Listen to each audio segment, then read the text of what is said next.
Welcome, Manikandan.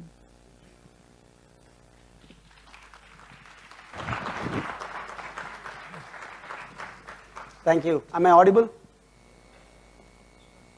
Friday evening, 2 days, long days, too many sessions, a nice tea break at 3:30. If I were one of you guys, I would have gone home by now. Thank you. Thank you for coming back. So when I entered this hall, the first thing I liked in this room, take a guess what it would be on the stage. There is something in the stage I liked a lot.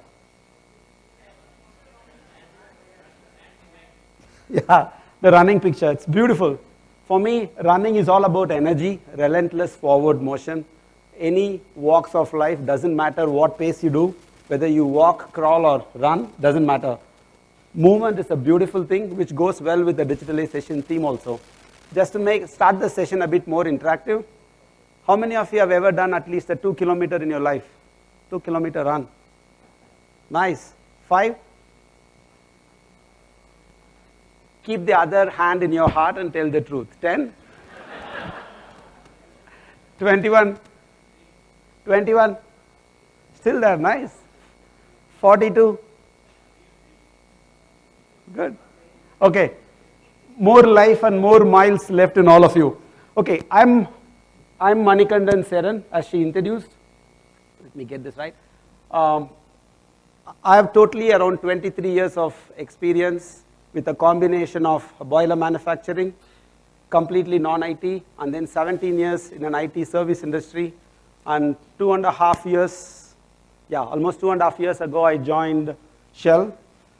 So by no means I claim myself as an oil and gas expert, but I have studied a lot. I have worked for Shell as my client in my earlier days.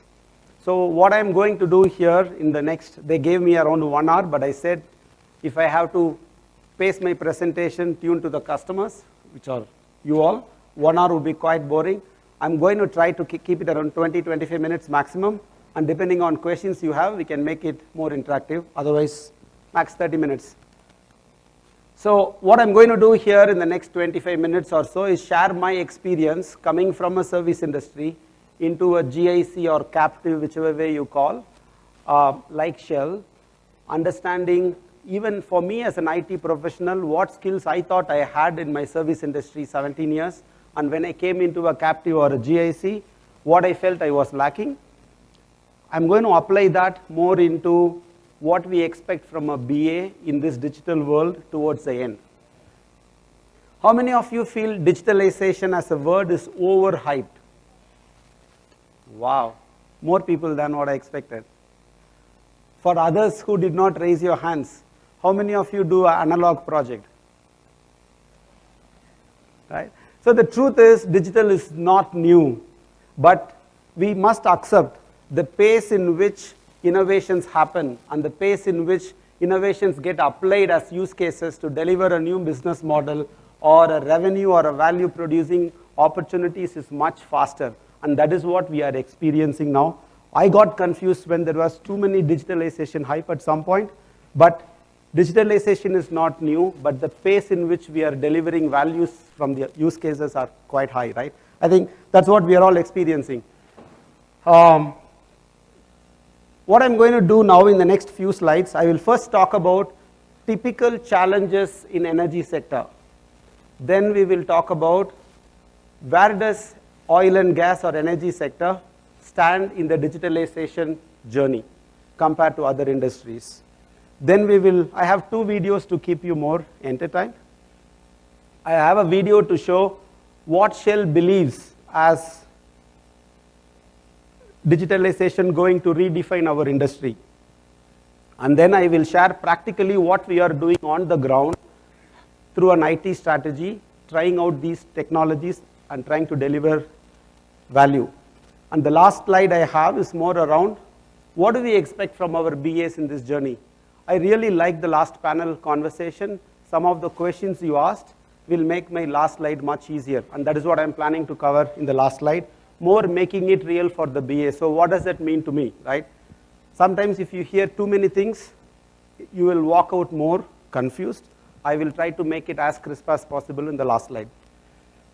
So first and foremost, what you see on the Leftmost side, left, right, yeah, is the truth. The energy demand is only increasing, with the population expected to grow up to 9 billion by 2050, and more people moving into the cities, or even new cities being formed. We will end up having almost 75% of the population in the cities, which means people in cities are more demanding, energy use and consumption is going to be high, which only means there will be a shortage of demand if we don't act. So that's the first challenge. The second one, I'm going to combine that is with what you see here, energy transition. All of you, how many of you have heard about the Paris Agreement? Right? Yeah, so it's about the fear of the climate change. Throughout the nation, multiple organizations, companies, countries are worried about the increasing temperature. So to bring the climate change under control, many parties signed something in Paris saying we will bring down the total greenhouse gas emission. Greenhouse gas emission, for simplicity, understand that as carbon dioxide and methane. They constitute almost 90% of greenhouse gas emission. The remaining are nitrous oxide and few others. So they all signed up a agreement saying we will bring down the greenhouse gas emission. By 2070, we will make it net zero. But not to get into politics, some countries withdrew from their agreement, but Shell still stays committed. So Shell is still staying committed, and we are aiming to reduce our carbon footprint or the greenhouse gas emission by 20% by 2035, and by 50% by 2050, and by 2070 we want to be net neutral. That's an ambition, even though there is no need to commit, but Shell is committing that we will work towards it, and that shows Shell's ambition, aspiration to do the right thing for the society. And this comes at a cost. If you have to meet those ambitions, we cannot continue to be an oil company forever. People have to look for alternate sources. So all of you would have heard about renewable energy. We call it wind, you call it solar, bio. There are multiple alternate sources, but nothing so far has cracked the solution saying you can shut shop all your oil and these things will meet your needs. We have not found that so far, but there are promising alternates available. So the whole industry is going through the challenge of, when do I stop investing on my conventional oil? How much should I proportionally increase my solar and wind? So that at the end of the day, organizations are not on charity. They also have to make money. And for them to make money, the investors should be ready to invest. So what is the right pace in which you can stop using the fossil fuel when you can completely go to alternate fuel? No one has found the answer, but everyone is pacing themselves at a way in which there is a return, right? So that's the second big challenge. So if you look at the new energies, the amount of digitalization baked in because they are new is quite high.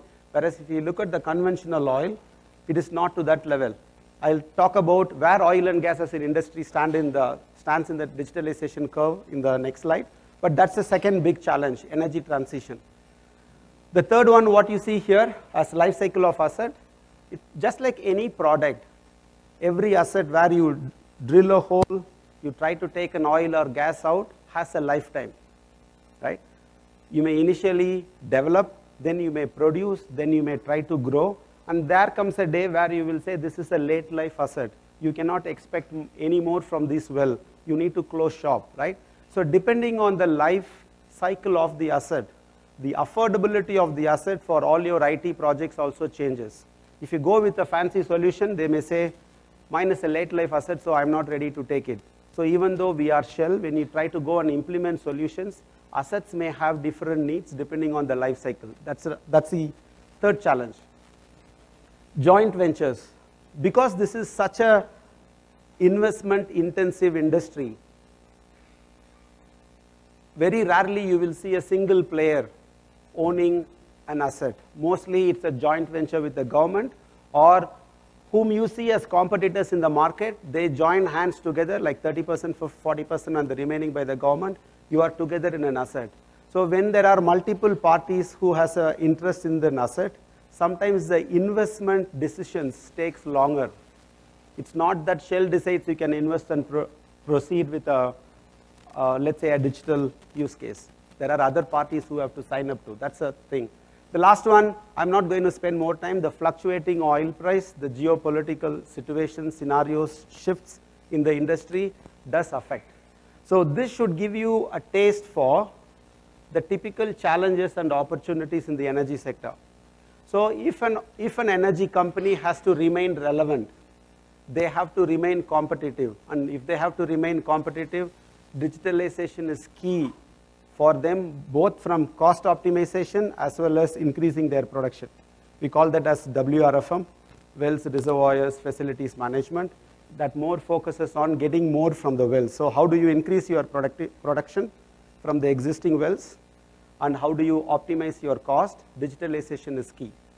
With this slide in the backdrop, if I move to the next one, this slide I'm more using to help you understand where does oil and gas as an industry stand in the digitalization maturity. As you can see, it's pretty low. So the way the slides are, the companies are structured: consumer intensive, asset intensive, risk and investment intensive. Oil and gas uptake in digital journey is relatively low. Not to say that they are zero. In fact, we had subsea robotics back in 1970. In 1990s, we started digital monitoring and optimization of our production. So though the digital journey started quite early, we have not scaled up, right? Around, if you look at the right side, this is a Gartner study. They did it in 2018, CIO agenda, more focusing on oil and gas CIOs. One takeaway from this slide: the dark blue represents oil and gas, the light blue represents the other industry. And it shows the maturity of the digital journey. Towards the right is the scaling up. So around 86% of oil and gas companies says we are doing something on digital. Everyone says we are doing something on digital. But only 9 to 10% of those companies are scaling up, are actually realizing value. The others are still trying, right? So this graph is more for you to understand the general uptake or scaling up of digitalization in an oil and gas industry as of now is relatively lower compared to other industries.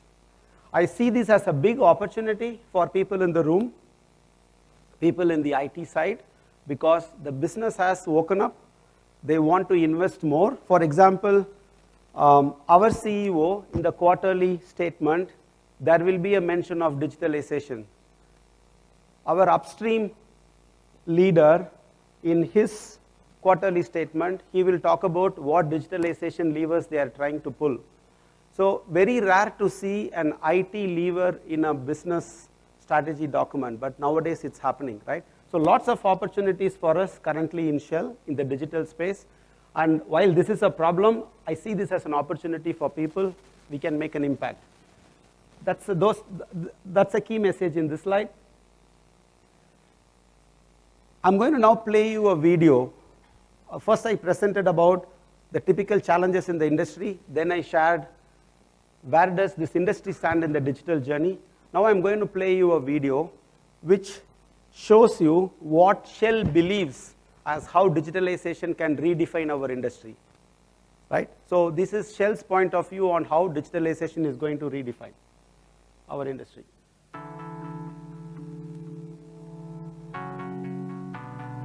Digital technologies and trends are transforming the way we live and work. Mobile devices connect billions of people to each other and the digital world around them. We are at a tipping point of exponential technological advancement. In the coming years, the Internet of Things will consist of 1 trillion sensors all generating and sharing data. Machine learning and artificial intelligence are no longer science fiction. They are already automating and optimizing operations. Digital technologies drive cost efficiency, provide new revenue opportunities, and change business models. They will redefine the oil and gas industry.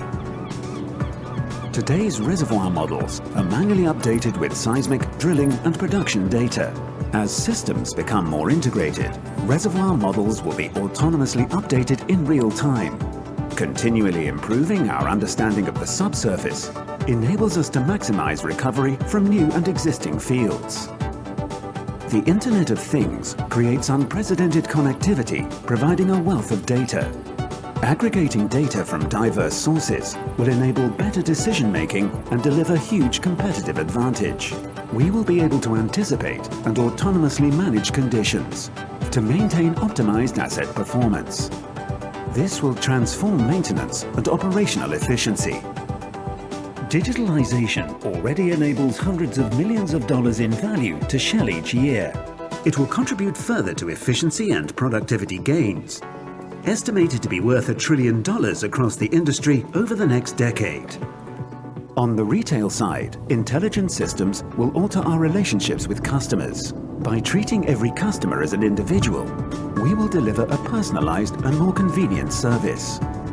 New energies and digitalization are reshaping the energy market. The rise of autonomous cars, electrification, and the sharing economy will establish new business models and opportunities for digital services. Industry boundaries are blurring. By investing heavily in new energy and digital technologies, new entrants are quickly emerging as competitive threats to incumbents. Customers will source energy from a wide and growing range of suppliers. New platforms will emerge to connect this supply with demand. Leaders in this space are yet to emerge, but they will influence the whole industry when they do. Shell's deep understanding of energy systems, affinity with technology, and expertise in integration puts us in a prime position to compete in this digital future. Right. So that video gives you an idea of what we believe digitalization can do to redefine our industry. So in a typical oil and gas company, they will have something called an upstream, midstream, downstream. More to say, the team which explores around taking the crude out, and the team that processes and sells it to you in the retail outlets, right? So where, if you really see the digital journey of Shell, it's more in the area where you interface with your customer, and then it's going backwards. I'm going to show you that in a couple of slides later. But whatever you saw in this is not just a dream. Many of these are already happening.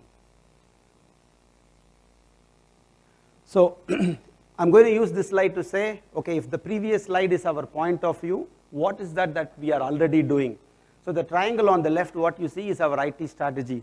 Just like any other organization, our IT strategy is to fuel our business strategy. But I want to spend slightly more time on the business value part. Whether you call it a digital project or a non-digital project, one of the most difficult things for all of us to do is to ensure the business case against which you started a project, you monitor whether you are able to realize the value through the life cycle of the project, even after the project has gone live. That's a typical challenge. But we are trying to enforce that more. To that extent, all our digital projects are business-led. And when I say it's business-led, it's really business-led. If there are 4 or 5 things we want to try, say for example, in our term we call it as a proactive technical monitoring, or if you want to do some machine learning with some compressors to predict the maintenance much early, IT doesn't drive that.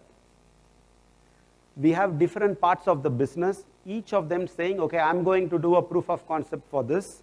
Someone else will say, I'm going to do a proof of concept for this. And IT supports them in the journey.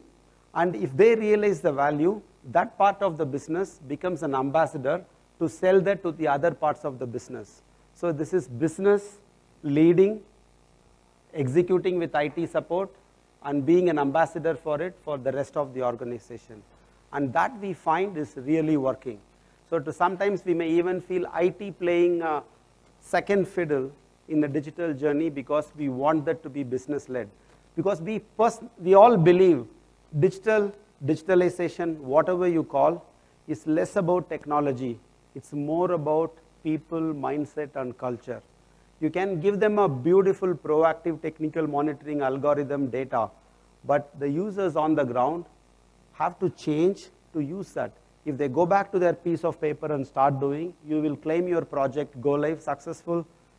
We will have the typical go live dinner, cake cutting, but at the end of the day, the business will be back on track and where they are, right? So for us, that's one key differentiator I see on the way I have seen projects happening before and now, completely business-led. We call them as digital lighthouses, but those are all terminologies, but the intent is business-led, business becomes an ambassador, IT supports. The key challenge for us is on the capabilities and skills, right? Many of you asked in many forums questions related to, there are so many technologies. How do you expect me to learn all of that, right? That's a challenge, not just for you, but for every organization. What skills to hire? What skills to outsource? Where do you do a co-sourcing? It's a challenge.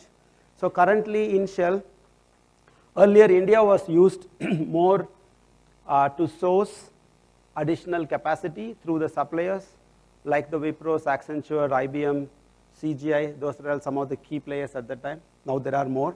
But now Shell is building its own hub in Bangalore last 2 to 3 years. So we are insourcing roles. We are trying to build our skills and capabilities, not just to do new projects, but also to run what we have got in our space. So the skills and capability part is something critical for us, which we are focusing as we build our team. And making it business-led are the two things I would like to highlight. The rest of them we can have as a discussion for some other day. If you look at on this side, name a technology, it is in our value funnel. Some of them are already a business as usual. Some of them we are already in POCs, or where we are delivering value, we need to look at scaling up. Some of them we are actually now thinking about how do we go about, right? So the concern is not on the technology. I think many people said that in even the sessions before. Our concern is not on the technology. It's more on how do you identify the use case where you can apply to deliver value. Once you are able to deliver value, how do you drive the business embedding and how do you sustain it? That is where the challenge is. It's less about technology, more about culture, mindset, and people, right? This slide I can talk for 1 hour, but it would be quite boring on a Friday evening. So I'm going to move on to the next slide. These are all some of the examples. In the video, you saw some of this as our point of view. What I show you here is just few examples of what we have already done. Using drone to improve our safety. Just to give you an example, we have a facility called, we call it QGC in Australia. The total land area of that asset is bigger than United Kingdom. If you take United Kingdom, I'm not talking about London, I'm talking about United Kingdom. If you cut that and place it on ours is bigger than that. Now imagine someone who has to take the readings have to drive around. How many thousand kilometers they have to do, the time taken, the chances of accidents, the amount of fuel wasted. All this, you can visualize the benefit around that using drones for it. And some of them analyzing a seismic data in an oil and gas industry with high performance computing. That's a few use cases around it. We do have some use cases around how do you move from document-centric to data-centric. If you look at the engineering data, again, you need to be more an engineer than an IT person for it. If you have a maintenance and you have an engineering drawing, are you going to search a document somewhere, or are you going to search a data? And are you going to build some patterns around the data to predict? Those things we have use cases which we have made it real. And the retail, I think you already saw in the video. This is something what we are trying in Europe. It's more around, instead of you going to the fuel station to get the fuel, getting the fuel into your house. How do you order on your iPhone? And the vehicle carries the fuel for you. You need not be there if you leave your gas tank open. They will fill it for you. You can make the payment. So this is digitalization changing the business model. To what extent we can scale up, we are still into the journey, but these are all some of the examples, right? Again, I was contemplating, should I show more about what Shell has done in digital, or should I make it more relevant for the BAs? So I'm more moving towards the last slide, where I want to talk about what does this mean to the BAs as we go through this journey. Right? And that is this slide. Expectations from BAs in our digital journey. More than 65% of the people whom we recruited are from services industry, including people like me. They all came with a wonderful ways of delivering productivity at par with industry. But when we all came in, the biggest gap I realized personally was, if you deliver the same IT project from a service industry, and if you deliver the same IT project sitting within the client roles, or you call captive or GIC, there is definitely a difference. If you are on a service industry, I'm not being negative about it, I come from there. Normally we measure success based on project milestones. Project gone live, you have signed the UAT, you have signed the go live, hypercare over, we are in the next project. But if you sit in-house and then see what happens to that project, lot of learnings. So the value, going back to the previous slide, is not about project going live, it's about the business realizing the value. And tracking that value is not easy. You go back and try in your projects. Someone says, if you implement this automation, I'm going to save 100 hours effort. And if you multiply that for 8,000 maintenance orders in a year, I'm going to save few many millions. It's on a paper. But in real life, even though your IT project may give them that, do they optimize their headcount to that extent of 100 hours? Business may not be ready. So if you don't optimize your headcount, I have given you an automation with which you have done nothing, right? So tracking that business value and monitoring and escalating is a key skill we expect from a BA. So whatever you heard today, technologies may come and go, whatever you call it, digitalization, analog, non-digital, whatever, one of the most important qualities I would expect from a BA is what you see on this side. I want to talk about it. Understanding the business drivers. If I have joined Upstream, I may call myself, I am 17 years in the industry, but do I know what matters to that part of Upstream business? Do I know the drivers? Do I know the business drivers? That is the first and foremost. Keep all your technologies aside. What I'm going to talk to you in this side is irrespective of technology. As a BA, do you know your client's business drivers? Second, do you understand their business process? Business process not at a very high level of a swim lane. Knowing that interfaces, where if you can simplify maybe their process, maybe their IT landscape, they can get better value for an optimal cost. So for me, these first two, what you see here, are very, very critical. But unfortunately, not all BAs have a fascination or interest towards it. Whatever you talk has to translate into business value. So focus on that part, and that's what we are trying to do it with our BAs. Getting that external insight, one of the reasons many from Shell in this room, and also we continue to attend few others, is to see how do we get our external insights, what is happening out, because if we don't remain relevant, you as an individual, if you don't remain relevant, it is not good for you, it's not good for your company, right? So getting that external insight is key, but the common answer most of us have is, we don't have time, right? But I think gone are those days where you think you learn SAP and you can build your career for the next 10, 12 years, it's gone. So I would rather say forget your company, consider yourself. If you want to be employed for longer, try to upskill yourself. Don't get scared with too many technologies. As they rightly said in the previous panel, as well as Ken said in the first day session, focus on one area where you want to specialize yourself, right? And that is the first and foremost where we spend time. We do have the challenge of getting people interested. You cannot force them, right? You need to influence them. External insight we covered. The new ways of working is more around Agile and DevOps. While every role has to play into that, including the business, the BA play a very key role for us, both from Agile and DevOps. Agile, we have invested a lot. I don't know how many of you attended Ashish's session yesterday. So a lot of top-down push as well as education investment on Agile. DevOps following that slowly, and the role of a BA in that, and we are investing. Initially, everyone thought Agile and DevOps is all a PM job, right? but trying to tell them, no, everyone in the organization have to enable themselves if you want to work in the new ways of working. Moving from a project to a product is something what we are trying. Again, you need to understand an engineering company which is 100+ years old, has its own style of working. Doing a transformation itself is not easy, but that's the opportunity all of us have as we try to transform the organization. But the role of a BA in that, we are focusing on that. How many of you are already impacted by GDPR in your companies? Yeah, I think there is more to come. So how do the BAs build security into design? Right, that's a focus where we have to do more around it, but that's an area we are focusing. The last one, but the most important one I want to talk about is market standards. So we in Shell, because it's made of a bunch of engineers, any tool you take to anyone, they will over customize it in less than a month. Every asset will want in its own way, right? Now we realize we have created too many elephants and we are trying to simplify it.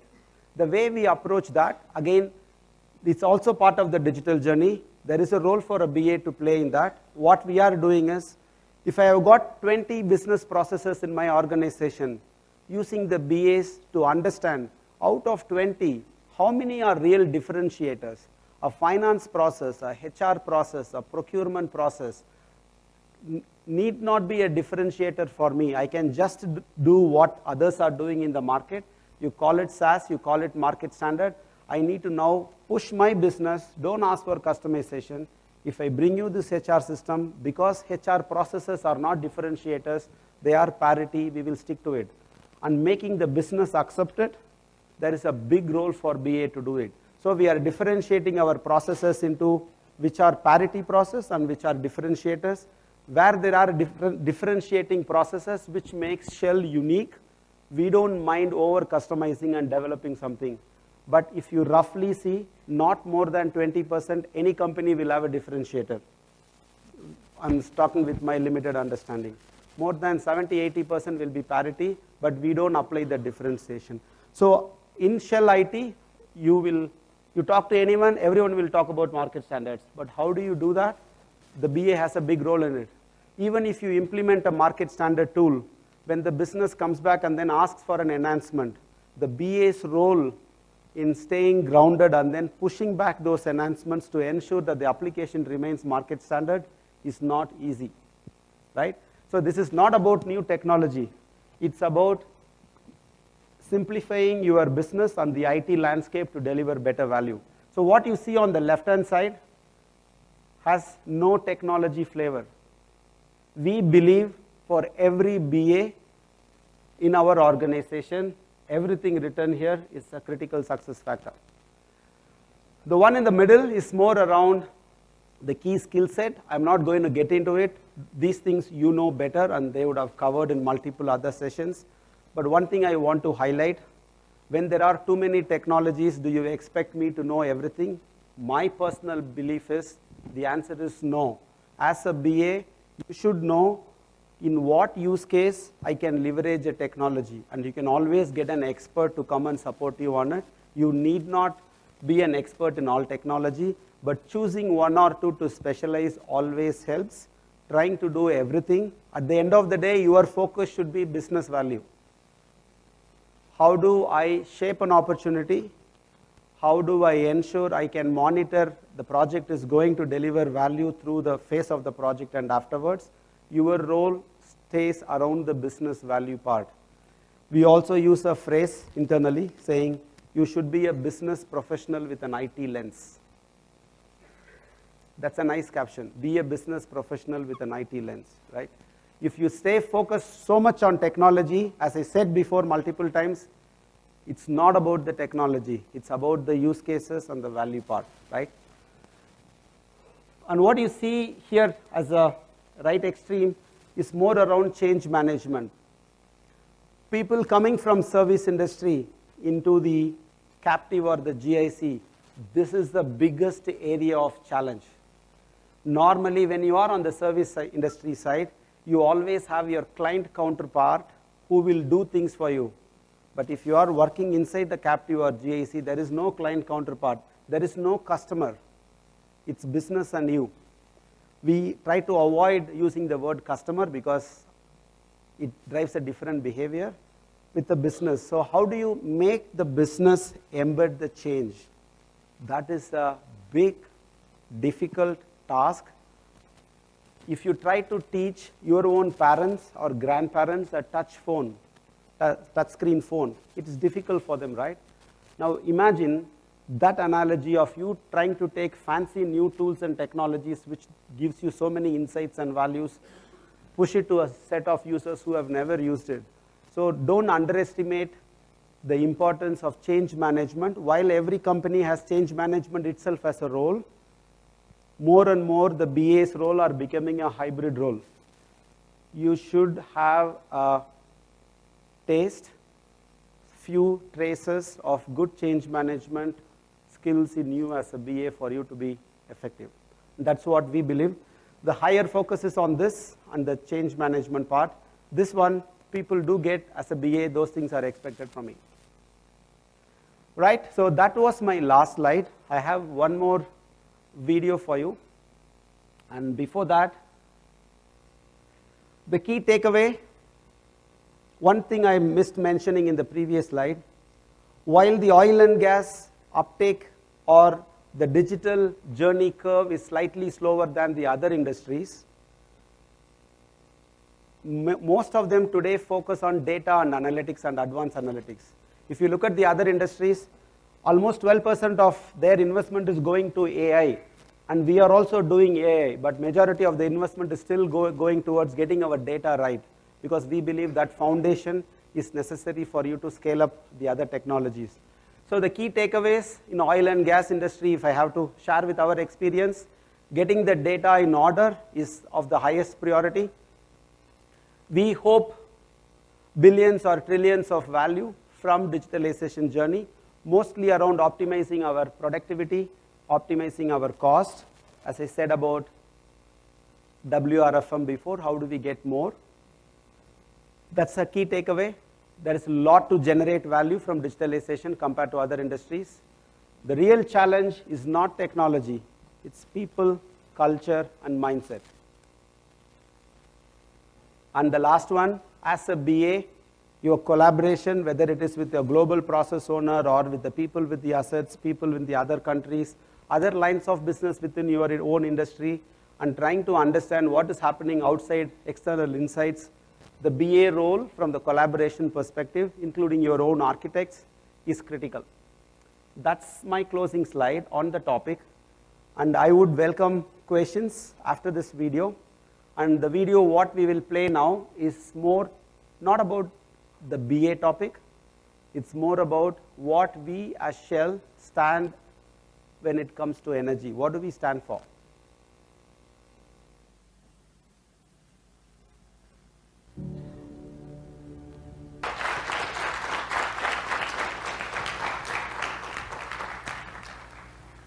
Any questions?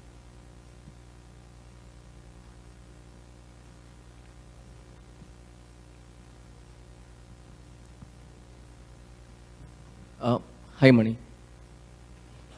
Yeah.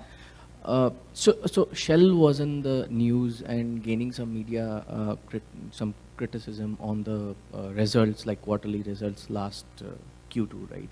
On the personal, though Shell invests a lot on personal safety and production being really good with the times of surging oil prices, still the BPF or the Shell rating was low.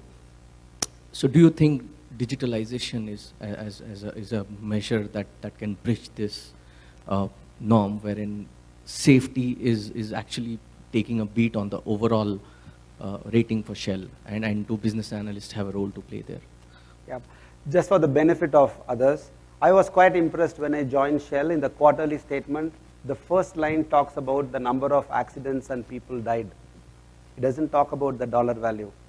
And in our scorecard, the bonus what we all get impacted by the number of safety incidents. If there are more safety incidents reported, we call something called a business performance factor, which decides our bonus. Our bonus goes down proportional to the number of incidents. So having said that, your observation is right. The last, we consider Exxon as our competitor, but we are partner with them in many of the assets. We are doing well in the last 2 quarters financially, but on the process safety, the trend is not positive. So there are more focus from the IT side also to see what we can do. There are few analytics-based projects what we have done to see how we can identify the risks, the critical risk factors, what are there based on the number of maintenance orders which are still not finished, the amount of risk that is involved, whether we can do some analytics around it, a better visualization for a plant engineer to do. So there are projects which are happening on that phase, but I won't say we have found the perfect answer, because when it comes to safety, it's not just the tools and techniques alone, it's again to do with people, right? You may have the best of the tool, but if you don't follow the instruction, as simple as we tell our kids, don't read your mobile when you walk, you see around how many people do, right? Changing that. We got a very, very strong statements in our quarterly. It's not about the financial performance or productivity, but for all of us to ensure we drive the change culture in the company. So more to do, but there is a special focus on IT also to see whether we can identify something more, but I don't believe IT will stop this completely. I think there was a question from this side. Someone raised a hand.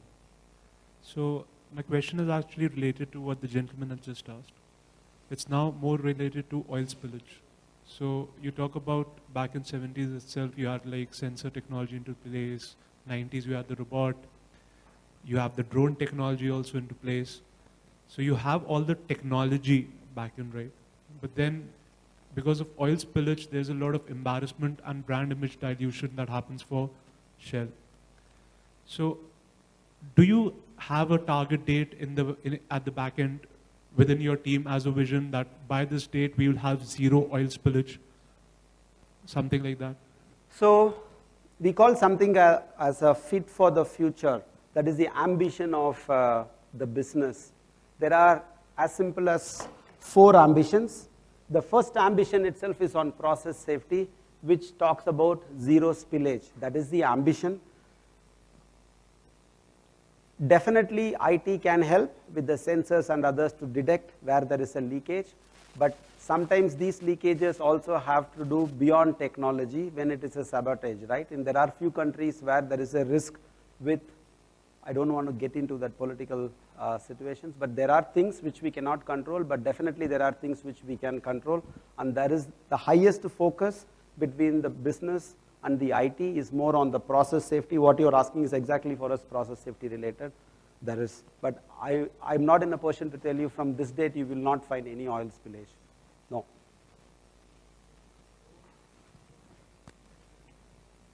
No, as I said, it's not that you don't have a solution. The solutions which are possible to technology, the challenge is scaling up.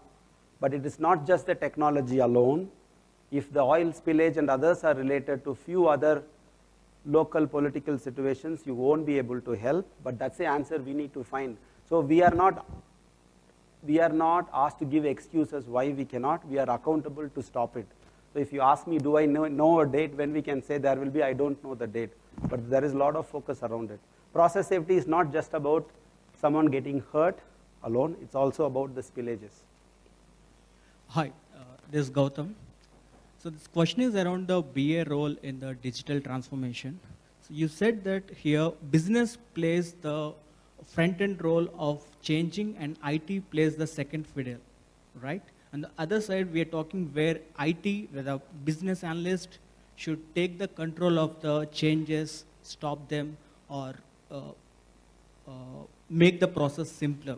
So I see these two are little different and puts me in dilemma. So like, okay. What do you suggest there? So what I meant by business leads digitalization is the sponsorship, the commitment on the business value, and the commitment on embedding the change comes from the business. But executing the projects still happens by IT. There are many projects in the past, IT tries to push technology. So the way we approach is not IT leading it, business leading it, but with IT people.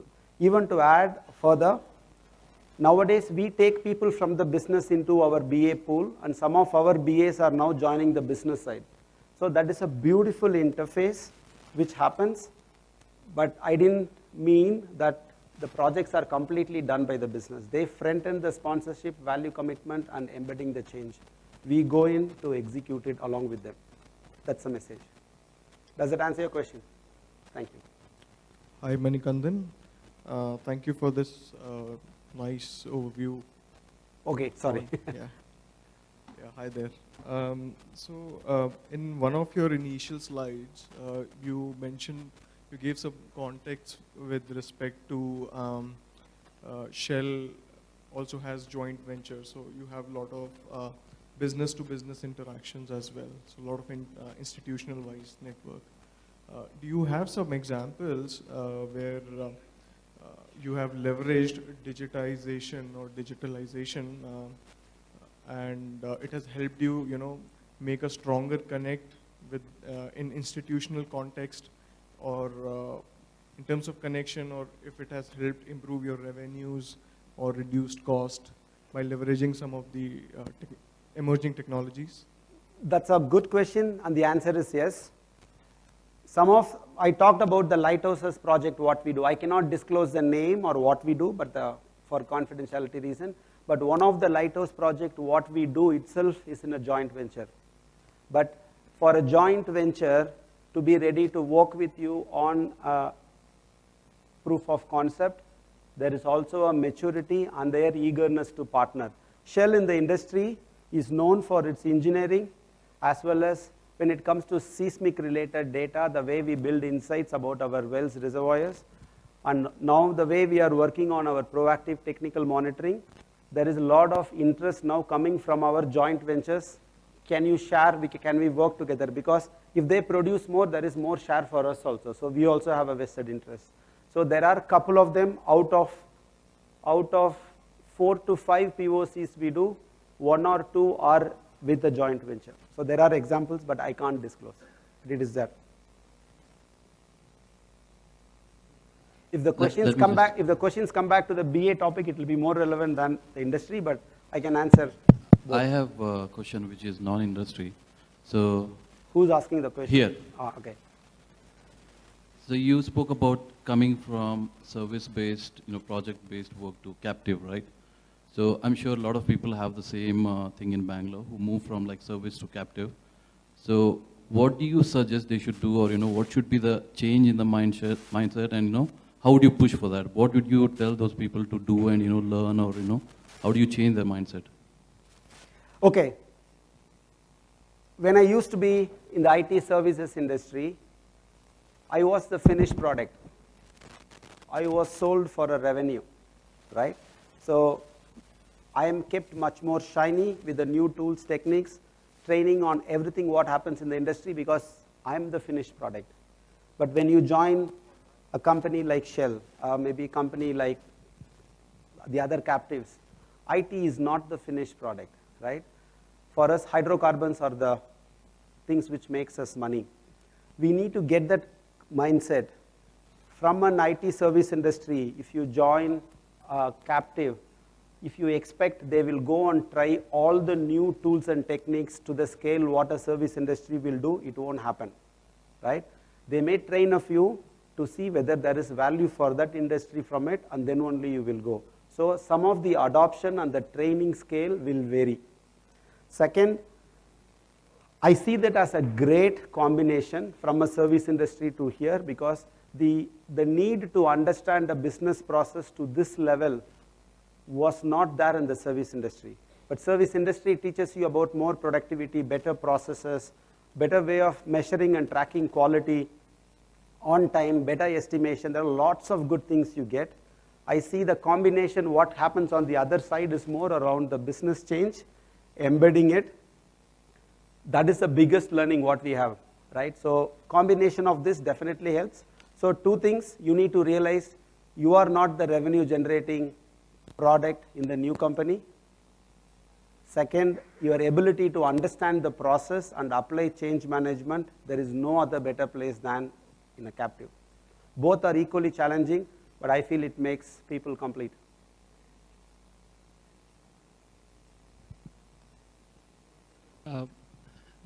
Much appreciation to your commitment to Paris Accord. Now, you are still, into the old oil-related energy business, oil, and then you are moving to clean energy, wind energy now.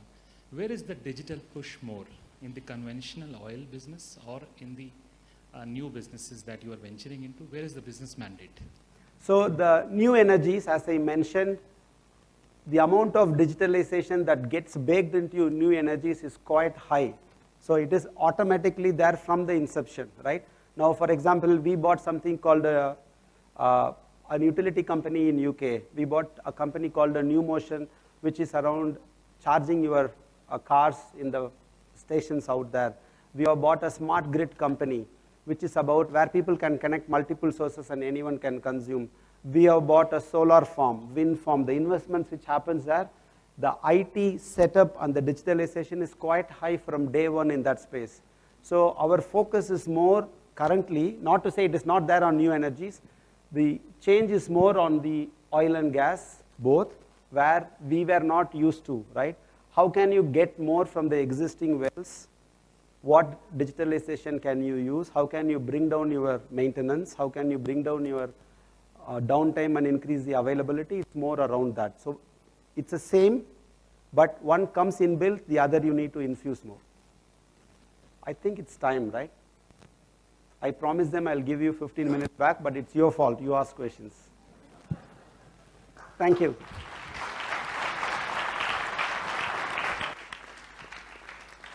Thanks very much. And